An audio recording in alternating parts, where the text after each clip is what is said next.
நீங்கள் தவறவிட்ட எபிசோடுகளை இப்பொழுதே காணுங்கள் உங்கள் Tandivan.com மற்றும் Tandivan யூடியூப் சேனலில்.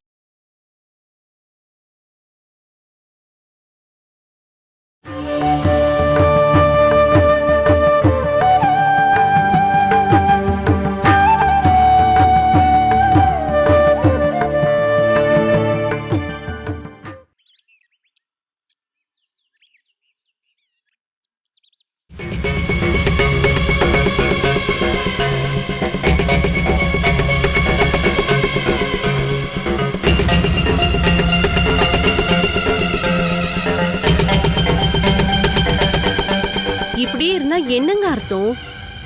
நம்ம ஏதாவது பண்ணணும்ல. நம்ம நல்ல முறையா சொன்னா அவ கண்டிப்பா கேட்க போறது இல்ல. குறிப்பா சொல்லணும்னா கிருஷ்ணாவும் வந்து இப்ப சொல்லிட்டு போயிட்டா. நான் வாசு அண்ணனை வர சொல்லியிருக்கேம்மா. அவ்வளோ அடிச்சு தோர்த்த வாசு அண்ணா கண்டிப்பா ஒரு ஐடியா கொடுப்பாரு. ஏதாவது ஒண்ணு பண்ணி இன்னைக்கே அந்த பொண்ணை நாம இந்த வீட்டை விட்டு வெளியே அனுப்பணும். அப்படி இல்லனா வாழ்நாள் முழுக்க நம்ம பையன் அந்த தமிழ் பொண்ணு கூட தான் இருக்க வேண்டியதா இருக்கும். நீ சத்தம் போடாத. வாசு அண்ணா வரட்டும் பாமா.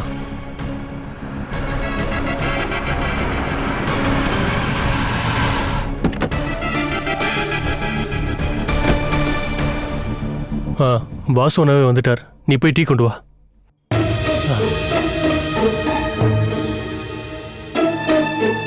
என்ன மகேந்திரா, உன் பையனும் இப்ப ஆரம்பிச்சிட்டானா என்ன?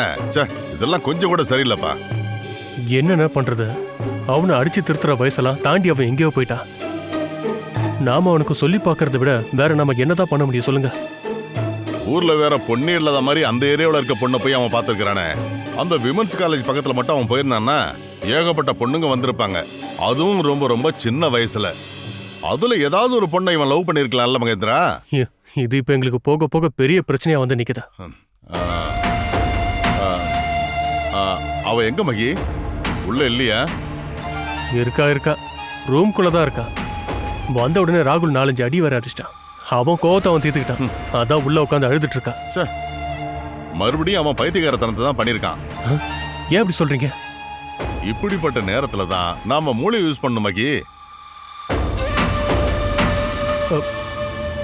அது வாசுனா நாம உள்ள உட்காரலாம். வேண்டாம், நாம இங்கேயே உட்காரலாம். இப்போ நாம உள்ள உட்காந்து பேசுறதை விட நல்லது இங்க உட்காந்து பேசுறது. மகி உட்காருப்பா.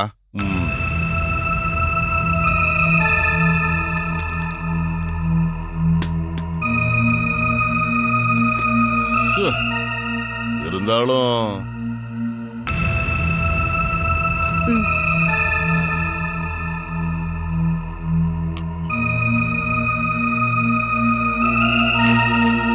இப்ப நான் என்ன பண்ணணும்? உன்னோட முடிவு என்ன மகி?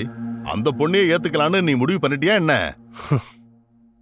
இல்ல அவளை இந்த வீட்டை விட்டு அனுப்பலான்னு முடிவு பண்ணிட்டியா?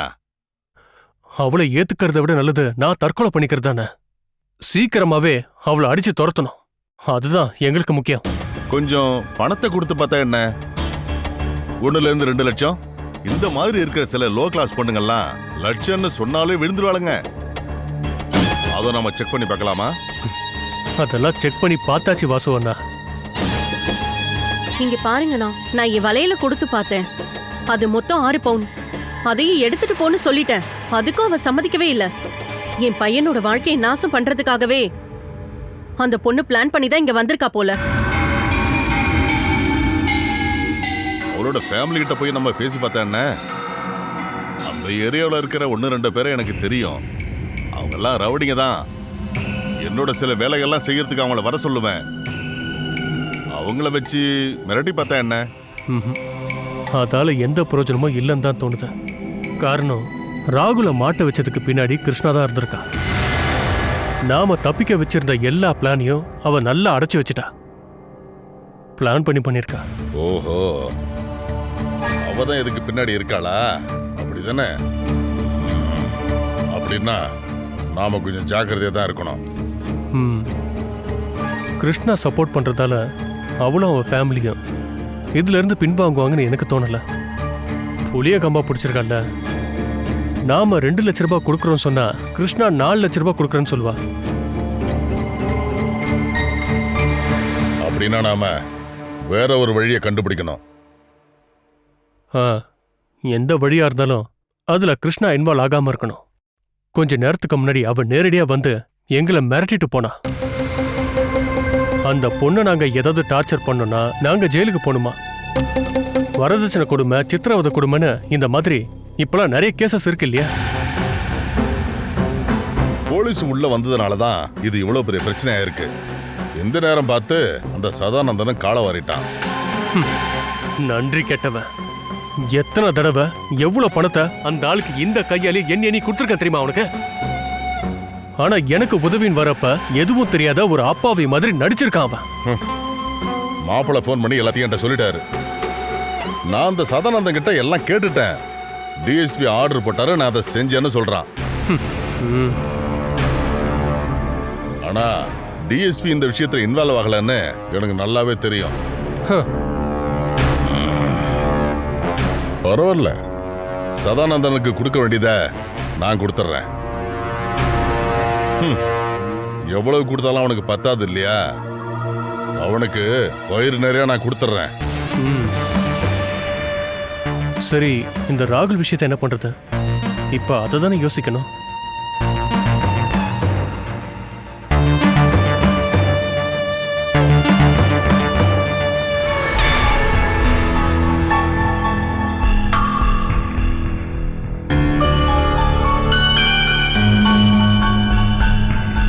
நீங்க ஒரு வேலை பண்ணுங்க. நீங்க அவங்க 2 பேரையுமே இந்த வீட்டை விட்டு வெளியே அனுப்பணும்.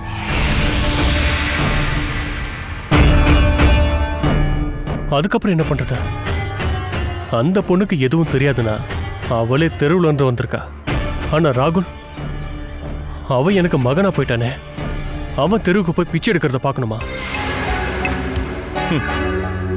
வெறுங்கையோட அனுப்ப வேண்டாம். கொஞ்சம் பணத்தை கொடுத்து விடுப்பா. கல்யாணம் முடிஞ்சிருச்சுல்ல, ஹனிமூன்லாம் போயிட்டு வரட்டுப்பா. கல்யாணத்துக்கு முன்னாடி நடக்க வேண்டிய சாஸ்திரம் சம்பிரதாயம் எல்லாம் செஞ்சுதான் ஆகணும்னு சொல்லி அனுப்பி வைங்க. அதுக்கப்புறம் கொஞ்சம் வருஷம் போனாலும் திரும்ப இங்க தானே வருவாங்க. அப்ப என்ன பண்றது? திரும்ப வரும்போது ராகுல் மட்டும் வரதா இருந்தா என்ன பண்ணுவீங்க? அது எப்படி? வாசுவனா நீங்க என்னதான் சொல்றீங்க? அதுவும் எல்லாத்தையும் நான் பாத்துக்கிறேன் மகி. இதை விட பெரிய பெரிய கேஸ் எல்லாம் நான் பார்த்துருக்கேன். அப்படி இருக்கும்போது இதெல்லாம் ஜுஜிபி.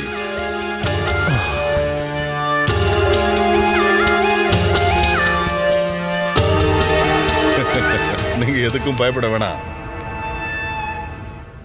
உங்க யாருக்கும் எந்த பிரச்சனையும் வராது. தூரமா இருக்கிற ஏதாவது ஒரு ஸ்டேட்ல ஒரு சுற்றுலா தலத்துல ஒரு விபத்து. அந்த மாதிரி விபத்துல எத்தனை பேர் செத்து போறாங்கல்ல? அப்படி ஒரு விபத்துல தான் இந்த பொண்ணு செத்து போனா போகட்டுமே. ஐயோ, என்னோட பையன். அட, பயப்படாதம்மா. ராகுலுக்கு ஒன்னும் ஆகாது. இத பத்தி அவங்கிட்ட சொல்லவும் வேணாம். எல்லாத்தையும் நான் பாத்துக்கிறேன். உங்க யாருக்கும் எதுவும் தெரியாது. நாம 2 பேரும் பார்த்து பேசிக்கவும் இல்லை. என்ன போதுமா? அதுக்கு இப்போ நாங்க என்ன பண்ணணும்? அவகிட்ட நீங்க கொஞ்சம் அன்போடையும் பாசத்தோடையும் பேசணும். அதனாலதான் நான் உங்ககிட்ட ஆரம்பத்திலே சொன்னேன், ராகுல் பைத்தியகாரத்தனம் பண்ணான்னு. அவளை அடிச்சதை தான் சொல்றேன். இனிமே நீங்க 2 பேருமே அவகிட்ட கொஞ்சம் பாசமா நடந்துங்க. அதுக்கப்புறம் நாம பொறுமையா யோசனை பண்ணி முடிவெடுக்கலாம். நான் இதுக்கு முன்னாடி சொன்ன விஷயம்தான். ஒரு 1-2 மாசம் லேட் ஆனாலும் பரவாயில்ல. அதுக்கு முன்னாடி நான் அவளை போய் பார்த்துட்டு வரேன். என்னால முடிஞ்ச அளவுக்கு நான் அவகிட்ட கொஞ்சம் பேசி பார்க்கறேன். அவ விட்டுட்டு போனா நம்ம வேலை ஈஸியா முடிஞ்சிடல மகேந்திரா. அவ எங்க இருக்கா? உள்ளதான், ராகுலோட ரூம்ல இருக்கா.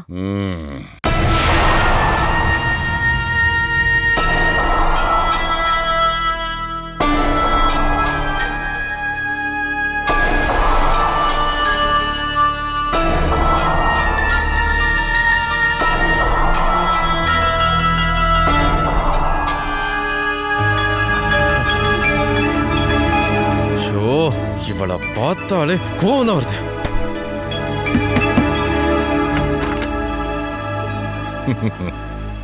நான் இப்போ உள்ள வரலாமா?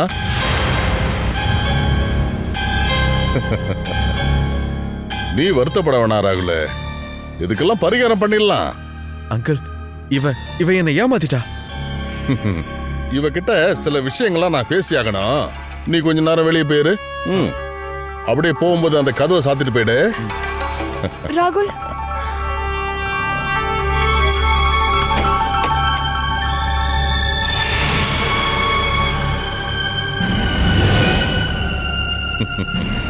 நான் நினைச்ச மாதிரி நீ இல்ல போலயே. நீ பாக்குறதுக்கு கொஞ்சம் அழகா தான் இருக்க. நீ அழகா இருந்ததுனால தானே எங்க பையன் உன்னை காதலிச்சிருக்கான். ராகுல், பயப்பட வேணாம், சத்தமும் போட வேணாம். நான் ஒன்னும் உன்னை கொல்றதுக்காக வரல. ஒருவேளை அது தேவைப்பட்டுச்சுன்னா இங்க வச்சு உன்னை கொல்ற அளவுக்கு நான் ஒன்னும் அறிவு கெட்டவன் கிடையாது. ஆனா ஒரு விஷயத்த உன்கிட்ட சொல்லிட்டு போயிடுறேன். இந்த வீட்டுல நீ உயிரோடவே இருக்க மாட்ட. நீ வேற எங்க செத்து போனாலும் சரி, உன் சவத்தை கூட இந்த வீட்டுல விட மாட்டாங்க. அது உண்மைதான்.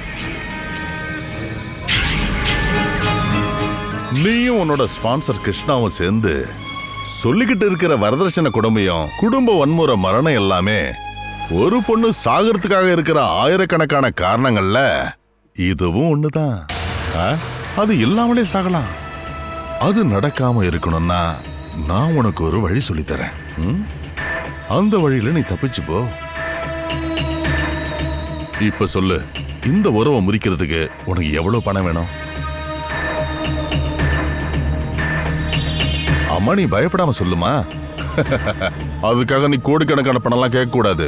நீ நியாயமா கேட்கிற பணத்தை உனக்கு கண்டிப்பா நான் தரேன். கொஞ்ச நாளைக்கு மாசம் மாசம் பென்ஷன் மாதிரி ஒரு அமௌண்ட்டை கொடுத்துறேன். அதுவும் பத்தலன்னா 10 பவுன் நகை, அதுவும் உனக்கு தான். என்ன சொல்ற? நீ இதுக்கு அப்புறம் யோசனை பண்றதுக்கு உனக்கு நேரம் இல்லம்மா. உன்னோட கழுத்துல அவன் கட்டுன அந்த தாலியை கலட்டி ஒரு பொமேரியன் நாய் கழுத்துல நாங்க கட்டி விடுவோம். நீ அதை கூட்டிட்டு போயிடு. உன்னோட பதில இப்போ என்கிட்ட நீ சொல்லி ஆகணும். சொல்லு, உனக்கு எவ்வளவு பணம் வேணும்? எனக்கு பணம் எதுவும் வேண்டாம். வேற என்ன? வீடு, நகை, இடம் அது மாதிரியா? எனக்கு ஒன்றும் வேண்டாம். எதுவுமே வாங்காம நீ ராகுலை விட்டுட்டு போறன்னு சொல்ல வரியா என்ன? ராகுல், இப்போ என்னோட புருஷன், நான் செத்தே போனாலும் எனக்கான அந்த இடத்த விட்டு கொடுக்க மாட்டேன். இதான் உன் கடைசி முடிவா? ஆமா. ராகுலோட பொண்டாட்டியே இந்த உலகத்தை விட்டு நீ போல நினைக்கிறியா என்ன? அந்த அளவுக்கு அளவு கிடந்த பாசலாம் இந்த சின்ன வயசுல நீ வச்சிருக்க கூடாது. நான் செத்தாலும் இந்த வீட்டை விட்டு போக மாட்டேன். அப்படின்னா உன்னை கொல்றதுக்கான வழியை தான் நாங்க பண்ண போறோம். உனக்காக சப்போர்ட் பண்றான்னு நினைச்சு ரொம்ப ஆணவத்துல நீ ஆடாத. போக போறது உன்னோட உயிர் தான்.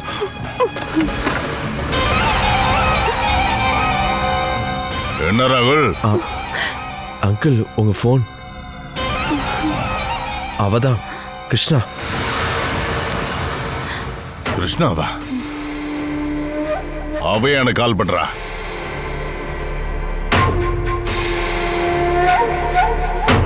ஹலோ, நான் தான் கிருஷ்ணா. நீ இப்ப அங்க இருக்கியாமே? தெரியும். இப்போ உன்னோட தொழிலே அதுதானே.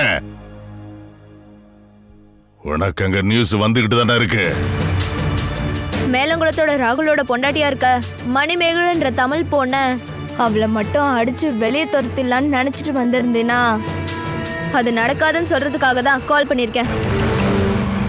வாசவா, நீ அப்படி மனசுல நினைச்சிட்டு இருந்த அப்படின்னா அதை அப்படியே இப்பவே தூக்கி போட்டுரு. எனக்கு பாடம் எடுக்க நீ யாரு? எதிர்பாராத விதத்துல உன் கைக்கு பணமும் சொத்தும் வந்ததால நீ அதிகமா ஆடாத பாப்பா. உனக்கு கொடுக்க வேண்டியதை நான் தனியா எடுத்து வச்சிருக்கேன். எல்லாத்தையும் சேர்த்து ஒண்ணா கொடுக்கறேன். எடுத்து வச்ச மட்டும் போதாது, கொடுக்க வேண்டிய உங்ககிட்ட ஒப்படைக்கணும்ல வாசவா. காரணம், நீ எடுத்து வச்சதை கொடுக்கறதுக்கு நீ உயிரோடு இருக்க போறதில்ல. என் அம்மாவோட மரணம் அது எப்படி நடந்ததுன்னு நான் விசாரணை பண்ணிட்டு இருக்கேன். இப்போ அந்த விஷயத்துல உன் மேலதான் எனக்கு சந்தேகமே இருக்கு. நீ தான் என் அம்மாவை கொண்டன்னு எனக்கு தெரிய வந்துச்சுன்னா அதுக்கப்புறம் நீ இந்த பூமியில இருக்க மாட்ட. ஒரு ஸ்பெஷல் கிஃப்ட உனக்காக நான் ஒதுக்கி வச்சிருக்கேன். வாசவா, நான் உனக்கு கடைசி தடவையா சொல்றேன். மேலங்குளத்துல நான் கொண்டு வந்து சேர்த்த அந்த தமிழ் பொண்ணை நீ விட்டுட்டு போயிடு.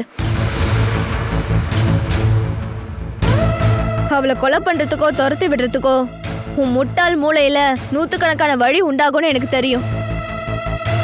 அது எல்லாத்தையும் இப்பவே நீ அங்க விட்டுட்டு போயிடு.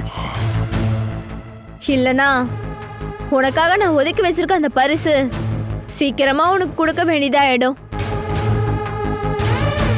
தலையை அறுத்துட்டு வர சொன்னா உடம்புல இருக்க எல்லா பாகத்தையும் வெட்டி எடுத்துட்டு வரவங்க தான் இப்ப என் கூட இருக்காங்க. நான் ஒரே ஒரு கால் பண்ணா போதும், உன் தலையை வெட்டிடுவாங்க.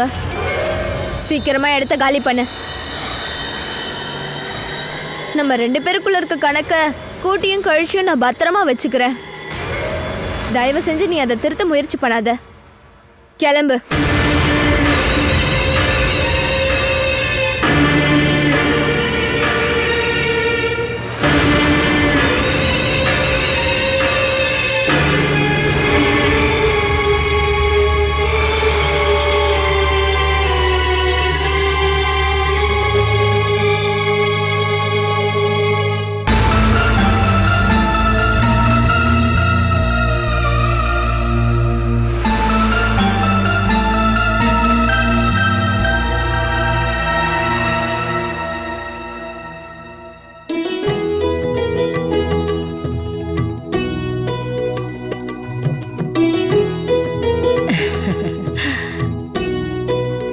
பால் இல்லம்மா, பிளாக் டீ தான் இருக்கு. பரவாயில்லம்மா. இவங்க எல்லாரும் மோகனோட அப்பாவோட ஃபேமிலி. அந்த காலத்துல இவங்கெல்லாம் பெரிய ஜமீன்தார் ஃபேமிலி கேள்விப்பட்டிருக்கேன். ஆனா என்ன கல்யாணம் பண்ணி கூட்டிட்டு வரும்போது சொத்து ஒன்றும் இல்லாம இருந்தது இங்க. இவனோட அப்பாவும் இவன மாதிரி தான் எந்த கொள்கையும் இல்லாத ஆளா இருந்தாரு. ஊர்க்காரங்களுக்கு ஒரு பிரச்சனைனா முன்னாடி போய் நிப்பாரு. அவங்க வேலை முடிஞ்சதும் கண்டுக்காம இருப்பாங்க. அந்த காலத்துல இங்க இருந்த வீடெல்லாம் ஓலை வீடாதான் இருந்தது. இந்த ஊர்ல உள்ள எல்லா வீட்டுக்கும் மழைக்கு முன்னாடி ஓடு மேய்ஞ்சு கொடுத்துட்டாரு. ஊருக்கு ஒண்ணுனா முன்ன போய் நிப்பாரு. இந்த வீடும் ஓலை குடிசையா இருந்தது. இந்த வீடு மட்டும் மழை காலம்னா ஒளிவிக்கிட்டே இருக்கும். நான் எவ்வளவுதான் சொன்னாலும் செய்யறேன்னு சொல்லுவாரே தவிர செய்யவே மாட்டாரு.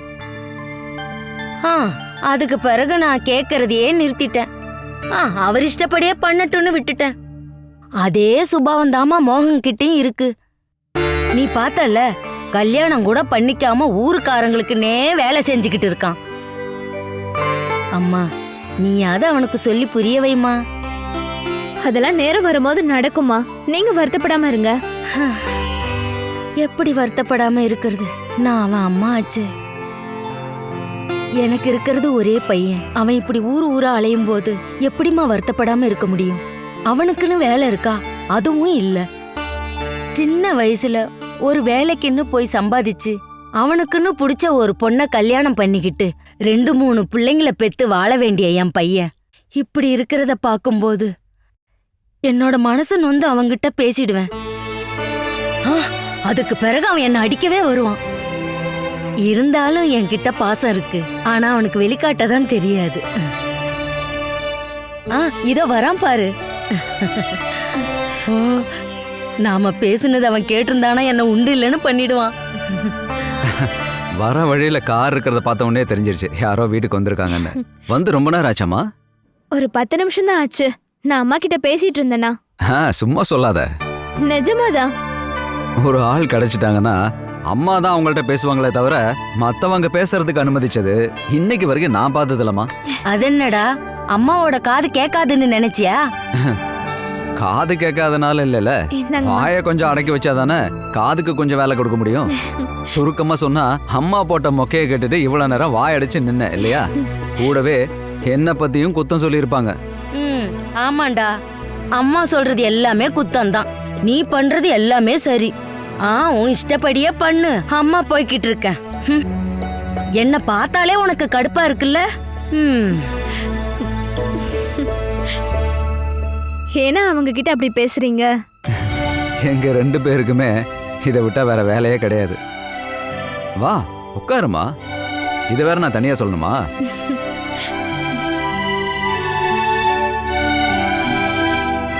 நாம நினைச்ச மாதிரியே எல்லா விஷயமும் நல்லபடியா நடந்து முடிஞ்சிருச்சு. ம், எனக்கும் நல்லாவே தெரியும், ஸ்ட்ரைக் ஆரம்பிச்ச உடனே மகேந்திரனுக்கு கம்பெனியை விற்கிறத தவிர வேற எந்த வழியும் இல்லைன்னு. சரியான நேரத்துல பேங்க் இன்வால்வ் ஆனதுனால என் வேலை ஈஸியா முடிஞ்சது. கையெழுத்து போடுறதுக்கு அவன் தயங்கினால. ம், ஆமாண்ணா, அது தெரிஞ்ச விஷயம் தானே. என்னை பார்த்தாலே என்னை அடிக்கணும்னு தோன்றவங்களுக்கு அவங்க கம்பெனி எப்படி எழுதி கொடுப்பாங்க? அதுக்கப்புறம் மேனேஜர் போய் பேசி சம்மதிக்க வச்சாரு. இருந்தாலும் கம்பெனி சொந்தமாயிருச்சு. இனி இதுக்கப்புறம் ஸ்ட்ரைக்கை வாபஸ் வாங்கணும். ஒர்க்கர்ஸோட நியாயமான எல்லா வேண்டுகோளையும் நான் மனப்பூர்வமா ஏத்துக்கிறேன். அதுக்கப்புறம் வாபஸ் வாங்குங்க. நான் சொன்னா சொல்ற மாதிரி கேட்குற தொழிலாளிங்க தான் அவங்க எல்லாருமே. நாளைக்கு போங்கன்னா உடனேயே எல்லாருமே கிளம்பிடுவாங்க. நான் ஃபோன் பண்ணி சொன்னாலே போதும். அதெல்லாம் வேண்டாம். ஒரு சாதாரண ஸ்ட்ரைக் மாதிரி லேபர் ஆபீஸோட முன்னிலையில பேசி ஸ்ட்ரைக்கை வாபஸ் வாங்குங்க. அப்படி பண்ணலனா உங்க நம்பிக்கை வீணா போயிடும். அது மட்டும் இல்ல, வேலை செய்யறவங்களுக்கு தகுந்த மாதிரி கூலியோ போனஸோ கொடுக்கறதுல எனக்கு சந்தோஷம்தான். வேலைக்காரங்களோட மனசு நிறையும் போதுதான் வேலை எந்த பிரச்சனையும் இல்லாம இருக்கும். அதனால ஸ்ட்ரைக்கை வாபஸ் பண்றதுக்காக நீங்க தேவையில்லாம எதுவும் பண்ணாதீங்கன்னா. முரட்டு சுபாவம் இருக்க ஒரு யூனியன் தலைவரா பேச்சுவார்த்தைக்கு போங்க. சரிம்மா.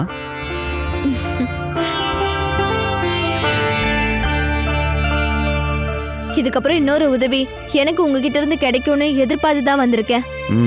தைரியமா சொல்லுமா. கம்பெனி திறக்கும் போது நாங்க ஒரு புதுசா செக்ஷன் ஆரம்பிக்கலாம்னு நினைச்சிட்டு இருக்கேன்.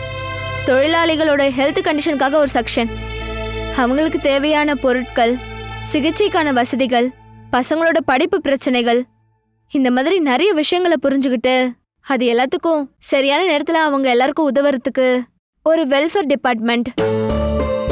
வேலைக்காரங்களோட கான்ட்ரிபியூஷன்ஸ் இல்லாம கம்பெனி நேரடியாவே ஒரு 20 லட்ச ரூபா பணத்தோட ஒரு வெல்ஃபேர் ஃபண்ட் ஆரம்பிக்கலாம். இது எல்லாத்தையும் எந்த பிரச்சனையும் இல்லாம நடத்திட்டு போறதுக்கு ஒரு நம்பிக்கையான ஆள் எனக்கு வேணும். அப்படி ஒரு ஆளை நான் கண்டுபிடிச்சு வச்சிருக்கேன். நீ தொடங்க போற விஷயத்தினால தொழிலாளிகளுக்கு நல்ல பலன் கிடைக்குங்கிறது நிச்சயமான உண்மைமா. ஆனா அதுக்கான பொறுப்பை நீ யார்கிட்ட ஒப்படைக்கலாம்னு நினைக்கிற? அண்ணா, நான் உங்களை தானே நினைச்சேன். அந்த வேலைக்கு உங்களை விட தகுதியானவர் வேற யாரும் இல்ல. நானா? ஆமாண்ணா, வேலை செய்யறவங்க கிட்ட பாசத்தையும் அன்பையும் காட்டுற ஒரு ஆளால தான் அந்த வேலையை ஒழுங்கா எடுத்துட்டு போக முடியும்.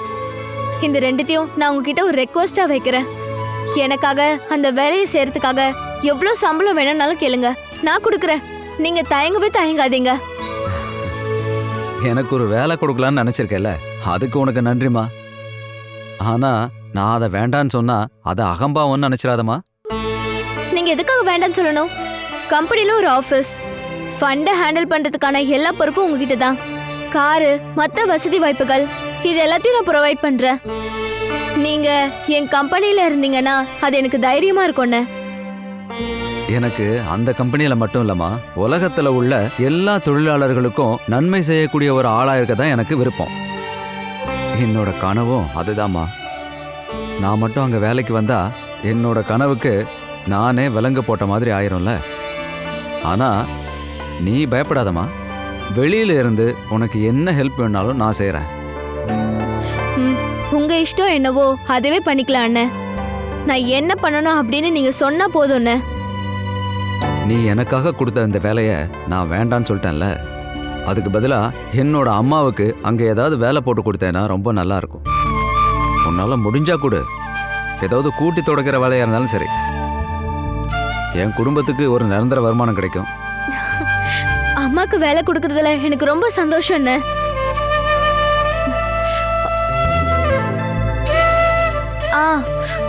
ஒரு வேலை பண்ணலாம். அவங்க கிளீனிங் சூப்பர்வைசரா இருக்கட்டுமே. அம்மா வேலை பார்க்க வேண்டாம், மத்தவங்க கிட்ட வேலை வாங்கினா போதும். நீங்க என்ன சொல்றீங்க? என்ன வேலை, எவ்வளவு சம்பளம், அதெல்லாம் நீ முடிவு பண்ணாலே போதுமா. சரிண்ணா, நான் இப்ப கிளம்புறேன். சைட்டை முடிக்கிறதுக்கான பேச்சுவார்த்தையை எப்ப ஆரம்பிக்கணும்னு சொன்னா போதும்.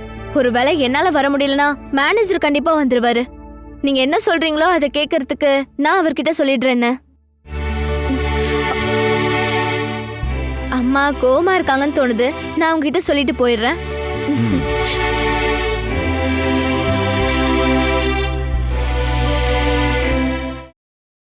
Catch us on TV, Tandivan.com, Facebook and YouTube.